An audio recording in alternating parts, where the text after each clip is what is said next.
আজকে আমি শেয়ার করব আমার স্টাইলে 3 প্যাকেট নুডলস রেসিপি। এখানে আমি নুডলস সিদ্ধ করে পানি ফেলিনি, বরং এই পানিতে আমি কাঁচামরিচ, পেঁয়াজ, মশলা, টমেটো সস, সয়া সস দিয়ে ডিম দিয়ে রান্না করেছি যেন স্বাদ আরো দ্বিগুণ বাড়ে। আমি এখানে চুলায় একটা প্যান বসিয়েছি, তার ভিতরে পরিমাণ মতো তেল দিয়েছি। তেলগুলোকে ভালোভাবে গরম করে নেবেন।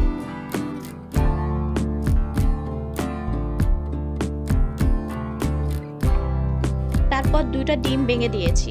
ডিমগুলোর ভিতরে সামান্য পরিমাণে লবণ অ্যাড করে ডিমগুলোকে ভালোভাবে ভেজে নেব।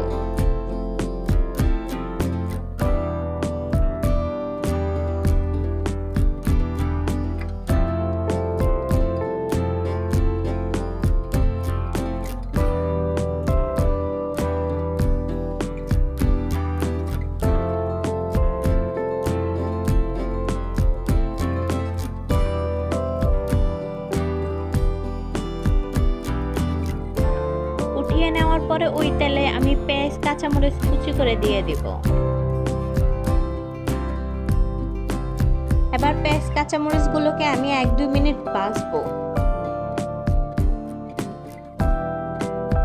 যখন দেখবেন পেঁয়াজ, কাঁচামরিচগুলো সোনালী কালার হয়ে গিয়েছে, তখন এর ভিতরে 3 প্যাকেট নুডলস দিয়ে দিবেন।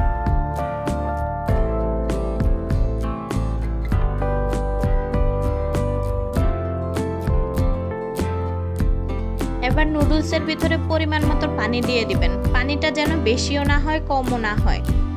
কম হলে কিন্তু নুডলস সিদ্ধ হবে না, আর যদি বেশি হয়ে যায় তাহলে কিন্তু নুডলসগুলো পুরো হালুয়া হয়ে যাবে। পরিমাণ মতন পানি দিবেন। তারপরে পরিমাণ মতো লবণ অ্যাড করে দিবেন। কালারের জন্য হালকা একটু হলুদ দিয়ে দিবেন। হলুদটা দিলে কালারটা অনেক সুন্দর আসে। তারপরে ভালো করে নাড়াচাড়া দিয়ে নেবেন।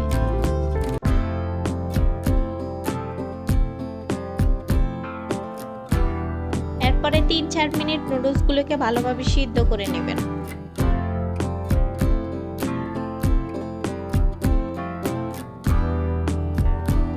এখন এই নুডলসগুলোর ভিতরে 3 প্যাকেট নুডলসের মশলা দিয়ে দেবেন।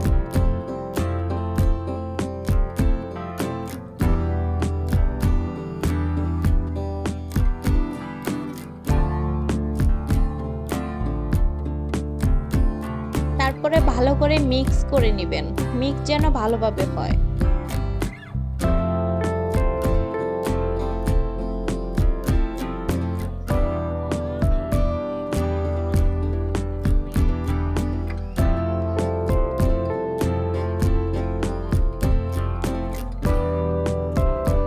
এবার আগে থেকে ভেজে রাখা ডিম 2টো দিয়ে দিবেন। ডিম 2টো দিয়ে ভালোভাবে মিক্স করে নেবেন।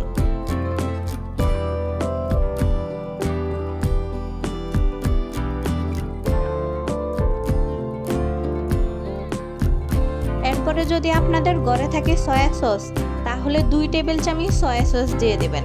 আর যদি না থাকে তাহলে স্কিপও করতে পারেন, সমস্যা নেই। তারপরে ভালোভাবে মিক্স করে নেবেন।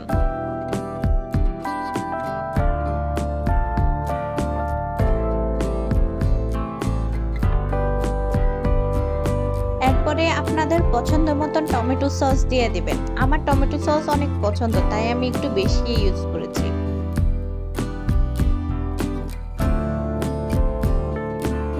এবার ভালোভাবে মিক্স করে নেবেন।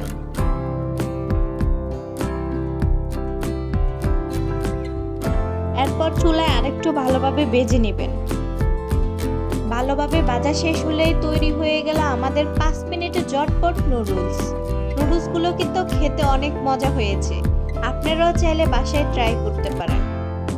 বিকালে বা সন্ধ্যায় যখন খিদা লাগে তখনই 5 মিনিটে এই নুডলস বানিয়ে নিতে পারেন। অনেক সময় রাত্রে ঘুম আসে না, তখন হঠাৎ করে খিদা লাগে অনেক বেশি, তখন আপনারা কি করবেন, 5 মিনিটে এভাবে নুডলস রান্না করে নিতে পারেন। এভাবে নুডলস রান্না করলে কিন্তু অনেক মজা হয়। আপনারা যদি একবার এই নুডলস ঘরে তৈরি করেন তাহলে আপনারা এই নুডলসের ফ্যান হয়ে যাবেন। আশা করছি আমার এই ঝটপট রেসিপিটা আপনাদের অনেক ভালো লেগেছে। যদি ভালো লেগে থাকে তাহলে আমার চ্যানেলটি সাবস্ক্রাইব, লাইক, শেয়ার করতে ভুলবেন না। দেখা হবে পরের ভিডিওতে। আশা করি ভালো থাকবেন। আল্লাহ হাফেজ।